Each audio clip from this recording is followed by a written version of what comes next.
soon after you watch this Star Wars Shadows of the Empire retrospective, you will soon learn the true power of the dark side. Hey, Palps. Hey, Palps. What? No.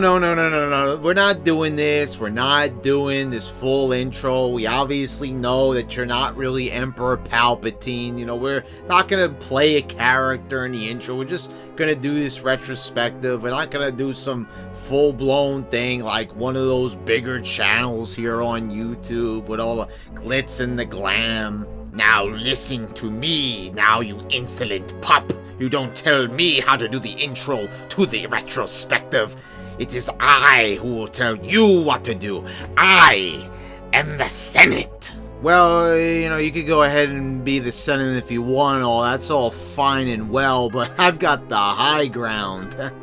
So with that in mind, I've got the high ground. This pretty much ends the intro because I have the major advantage here. So guys, without further ado, I am going to bring to you one of my favorite Star Wars games of all time for the N64 and the PC. We're going to be looking at the PC version for this particular retrospective. And meanwhile, I'll just be hanging back here and enjoying the high ground. Yeah.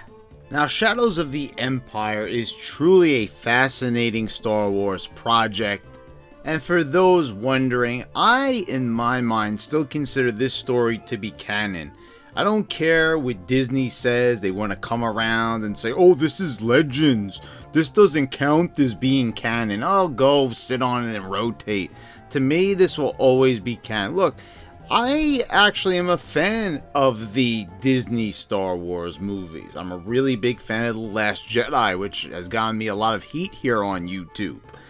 But I really think it was a huge, very foolish thing to do by throwing away all the hard work of all the great game developers, authors, and all these great people that worked on all the Star Wars expanded universe content. And Shadows of the Empire is a huge part of it. It was a massive multimedia project that LucasArts took on. They said, how can we make a Star Wars story, you know, in all different forms of media without actually making it into a movie? There were books, there were action figures, and of course there was the great N64 and PC game. So this is the PC version, but the very first version that I played was the N64 version. I think most people played the N64 version, but this PC version, it looks great.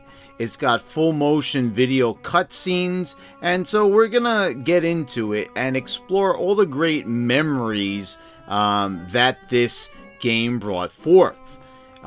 It's tremendous. You know, when you think about it, this is a story that fits into the original trilogy.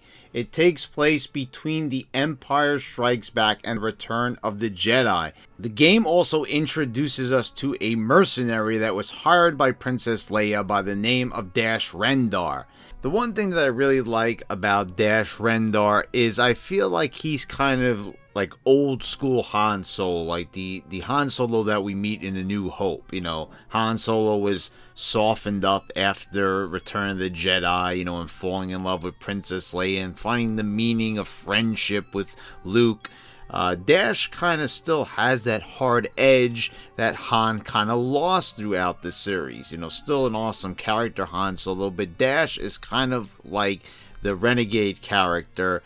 You know, he has an allegiance to the Alliance, but he's being paid to be there. You know, you can kind of tell that he has a heart. He does jump in a snow speeder to help out Rogue Squadron, but you know, the guy definitely is more of a, you know, a less compassionate kind of hero and more like one that kind of just does what's right when he feels it's necessary, but he kind of calls his own shots. And I really like that about this character. He kind of walks the edge in a way. So let's talk a little bit about the 10 levels, and we're going to go through these and talk about what makes each one special, which makes each one frustrating, which gives each level its own personality. There's 10 in all. So we got to start off with the Battle of Hoth. And this is the first time that this was featured in a video game on this scale. You know, we saw it in 2D in the Super Star Wars series, but never had we seen it quite like this, and they made it feel totally epic. You get to fly a snow speeder in a 3D environment, and Hoth looks pretty good. It looks really good to me on the PC. I really still enjoy these graphics. Some people might consider them to be archaic, because it was done better in Rogue Leader. But there's something that I actually enjoy about the gameplay in this more. There's just something that feels so simple, just so right about it. And maybe it's nostalgia speaking, but I really like how this feels. The controls are really comfortable. You could fire a tow cable and trip up the AT-ATs for challenge points. You can use your blasters on AT-STs and also on these probe droids. So this is just an all-around fantastic way to introduce the game. You know, it's a rip-roaring start to a great game, and you know, this is the type of level that games need to keep you playing. I mean, this really draws you in, gets you into the Star Wars mood, and keeps you wanting more. And you want to see what the rest of this game has to offer playing through this fantastic first level. And I also really like how they put Dash Rendar right in the middle of one of the most famous scenes in Empire Strikes Back. Like, this really makes you believe that he's canon. Like, you kind of like watch Empire Strikes Back and you're searching for Dash Rendar, you know, right there on your screen. Like, you think you're going to see him in the movie. Like, it fits in very well. You know, he goes to Echo Base on Hoth to deliver supplies at the request of Princess Leia, and you know, she hires him to do that, and now he's willing to help out Luke Skywalker and and help out Rogue Squadron fight off the Imperial attackers and their walkers. So I think that's really awesome how they kind of just put him into the story right there in the movie. So you're actually not only playing Shadows of the Empire, in a way you're also playing in Empire Strikes Back.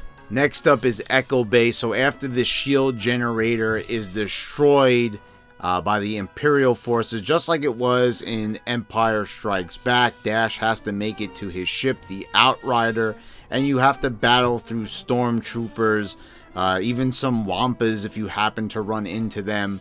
And this is an all-round pretty fun level. It introduces you to the gunplay, and you get to this AT-ST, and the strategy that I've always done, I know that you know, they kind of want you to go up on top on the rafters and shoot at it with the Seeker missiles, which is a upgrade you could add to your blaster. But you know, I've never done it that way. I've always positioned myself and aimed, you know, right in the back of the AT-ST's cockpit and fired away. You know, it takes a while. It may take longer than when you use Seekers, but I always felt this is a safe way, because if you get in front of this thing, you're going to die very quickly. And so with that in mind, I think that the aiming is one of the greatest flaws in the game's controls. Now, I felt like this game, you know, moved at a faster speed. You know, I think there's a higher frame rate than there on the PC than there was on the N64 version. So Dash moves quicker. I think he moves a little bit better. But locking in the aim is just very tough. You know, Dash doesn't seem to like to lock on to anything. You know, I played this with a gamepad. I used the 8-bit DOE. And, you know, it was a pretty comfortable experience for the most part. You have to, you know, configure a few things, of course. But this is, you know, the aiming is kind of atrocious and kind of takes away from the experience. Luckily, there's not a lot of times when you have to really aim your gun. You can mostly just auto aim it. But this fight against the AT-ST, if you don't use my trick, I think you're going to have a tough time with this boss. I've tried fighting it the way how you're supposed to fight it, and it just kind of seems impossible to me. So there's a pro tip for you. Now, after escaping Hoth and getting to the Outrider, you blast off into space, and you end up going toe-to-toe with a bunch of TIE fighters and TIE bombers. And this is a pretty awesome space battle. You know, you get to man the gun turrets of the Outrider, and you get to just blast away at all the ships. And you could, you know, do this from a third person, or you could get right into first person, right in the cockpit, where you really feel like Dash Rendar blasting away. Now, of course, you can't really see what's going on around you, but, you know, the cockpit is just so much more fun than the third person. And, you know, you could fire off some missiles as well. So this is a lot of fun variety. You know, that's 3 levels in a row. You get something different to look at and enjoy in a different gameplay style. So Shadows of the Empire might be one of the games that offers up the greatest level of variety in the library of Star Wars games. We then get a cutscene where we're introduced to the antagonist of the game, Prince Xizor, who is a crime syndicate boss of Black Sun. His plan is to get Jabba the Hutt's bounty hunters to kill Luke Skywalker instead of capturing him, and he hopes that the Emperor is going to blame Darth Vader for failing to deliver Luke Skywalker to the Emperor, and he's going to take the spot of Vader at the Emperor's side. I think that Prince Xizor kind of doesn't really realize that, you know, Emperor Palpatine is the Lord of the Sith, and you know, he's not even a Force wielder. He doesn't understand what he's getting himself into. Yes, he just wants to take advantage of the Emperor, but I kind of think that this is a half-baked plan. But you've got to admire that the guy thinks big. He knows that he can't really beat the Emperor, but he's going to try to basically, you know, work the guy over as much as he possibly can. So he's kind of like a big-time scam artist. This is a pretty good villain. I like his design.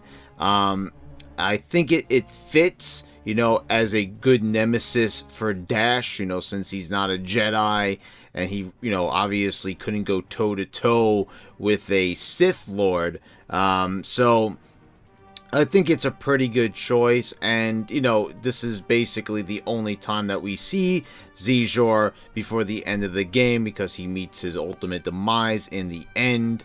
So I like the character for the most part. Dash then travels to the Ord Mantell junkyard. Him and Luke Skywalker are looking for Boba Fett, and they know that IG-88 knows where he is. So first you have got to ride on this train. And I remember, you know, when I didn't know what to expect the first time playing this game, this level was a real pain in the bootay. You gotta jump from train to train, and you gotta be quick, or the train will derail if you don't get off at the right moment. And there's plenty of enemies, there's many hazards. You gotta know when to crouch, you gotta know when to jump. Timing is everything, and you kind of have to know what's coming up. I think it's almost impossible to one-shot this level. You kind of have to do some trial and error first. And, you know, I don't have a problem with trial and error in games, but, you know, it could get a little bit frustrating. But through this playthrough, even though it had been years since I had done a playthrough of this game, I kind of remembered. I guess that's how much I really liked this game and found it to be memorable. But first-time players are going to have a hell of a time with this level. But I really like the aesthetic. I really like the train gimmick. And I think it works really well, and it adds a very exciting feel. It also adds a lot of energy and panic, you know, a sense of urgency, and I like that. I like a level that really, you know, gets you excited, gives you that Star Wars energy and that Star Wars feel. And you know, this is another big thumbs up for the Shadows of the Empire. I really like this level a lot. And the fight against IG-88 is pretty cool. It can be pretty tough. You know, if you're not fast enough, he could just pretty much kill you in a matter of seconds. Seekers are your best friend. And, something about when IG-88 jumps is just hilarious to me. It's such a stiff, robotic jump. I mean, well, yeah, he is a robot. He's a droid after all. But it just looks funny to me. Very charming, and I like that little part of it. That's always something very memorable. But this is a cool fight, hiding from IG-88, waiting for him to come by. You have to listen to his mechanical noises and then pop out of him, fire off a few seekers. It's a very exciting fight, and it's a great way to cap off an already exciting level. Gaul Spaceport. Oof, so you defeated IG-88, and you find out that Boba Fett is over here, and man, oh man, this is the longest level in the entire game. Try to get through this one in under 20 minutes.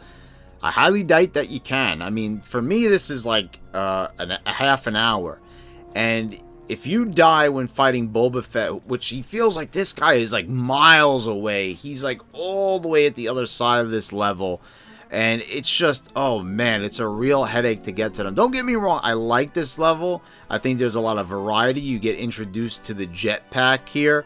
Also, there is another gimmick here that was added for the PC version, because I damn well know it wasn't in the N64 version, but the sliding physics. It's there, I heard some people over on Steam thought this might have been a glitch. No, it seems to be that it is supposed to be somewhat of physics, like he's on an uneven ledge and he's sliding off because, this is a canyon, there's ledges, and you could fall off and meet your ultimate demise. And I found this to be rather frustrating, but as long as you're slow and careful, but sometimes you'll just see yourself sliding, and I thought it was really comical, but oh man, it's infuriating. The thing about this level really that keeps it from being one of the very best, don't get me wrong, it is definitely memorable, especially for its length, and it is, fun to navigate through.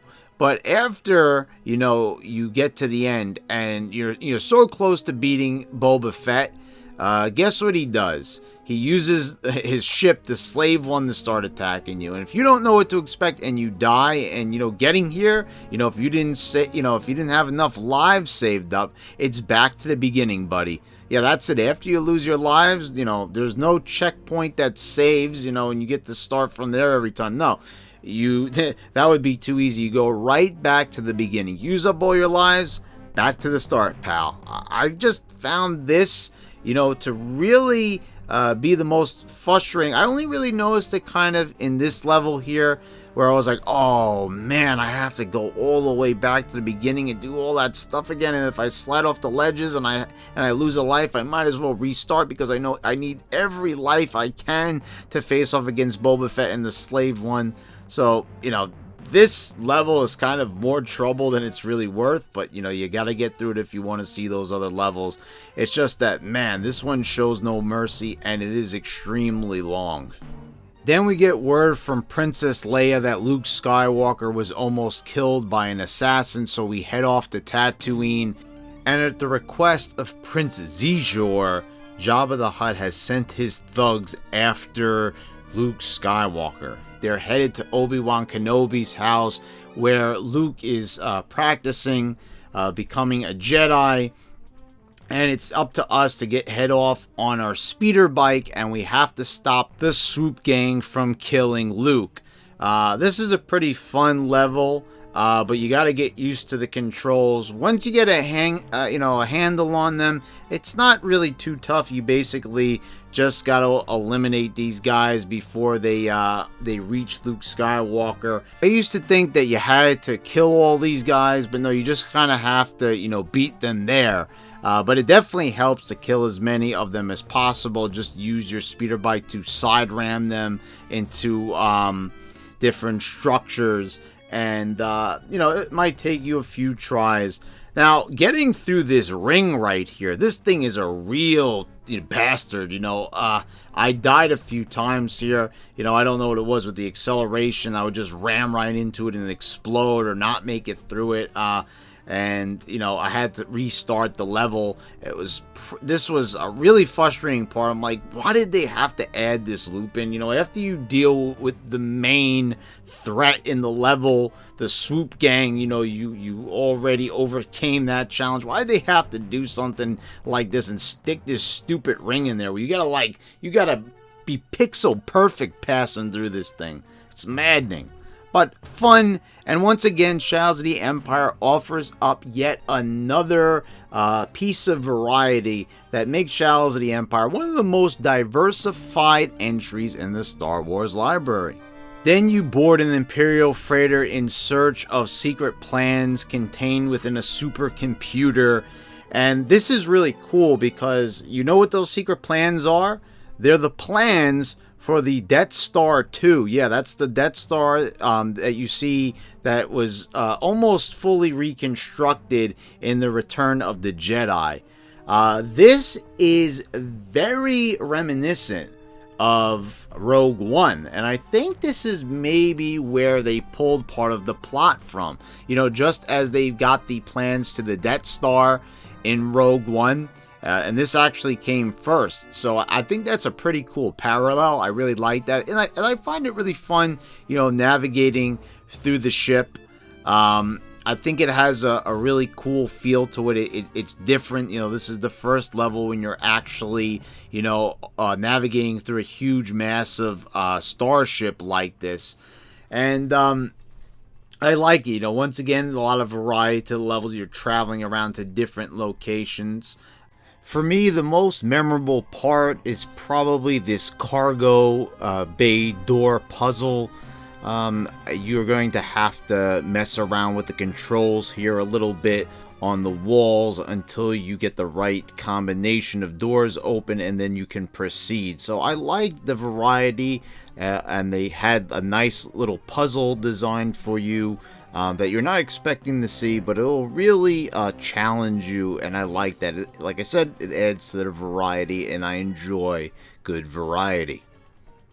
Then Princess Leia gets herself kidnapped by Prince Xizor, and now it's time to make your way to his palace. But first, you have to go through the sewers of the Imperial City, and this is a level that caused nightmares for many people, including myself. There are these creatures down there, these underwater beasts called the Dianogas, and they're really vicious. In fact, they could one-shot you. Make contact with one of them and you'll be instantly killed. My advice to you is at the end there's a massive sized one, so save all your weapon upgrades, and don't use any of them, because you're gonna need every last bit of your weapon upgrades to down this boss. Also, you have to keep yourself from drowning during this boss battle as well. Also, a fun fact about the Dianogas: remember that creature that terrorized the gang in A New Hope? Well, that is the creature that you see in the sewers. That's the same exact creature. So it's really cool that, a character that just kind of got, 3 minutes of screen time kind of gets expanded on. That's what I really love about the EU. They take things that you saw in the films and expand upon them. You get to see them again in a different light. And, this is one of the many examples. And this is a really cool level. I actually do like it. There's some frustrating little bits, but I like it. This is the first time you get to go underwater in the game. And also, you get to navigate a huge labyrinth. There's a lot of different tunnels and pipes to go through. So it has a really cool aesthetic. It feels very mysterious, very scary. And I like that, I like when I go on game FAQs and I see people talking about a game that's over 20 years old, and they're talking about, how it still scares the bejesus out of them. So, pretty awesome level. A real great lead up to the final levels in the game as well. Xizor's Palace. I love the music in this level. I would definitely be playing some of it, if I wouldn't get, copyright flagged for it, of course.